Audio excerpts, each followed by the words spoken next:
আমি আমার নিজের চোখে দেখছি, আমি কন্ট্রোল করতে পারতেছি না।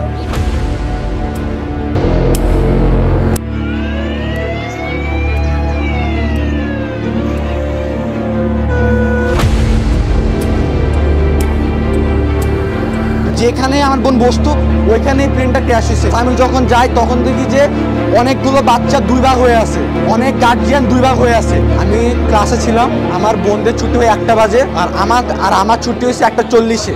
তো আমি যখন ক্লাসে উপস্থিত ছিলাম তখন একটা আওয়াজ হয়েছে, অনেক জোরে একটা আওয়াজ হয়েছে। ওরা আমি আওয়াজ শুনেই আমি দৌড় দিয়েছি।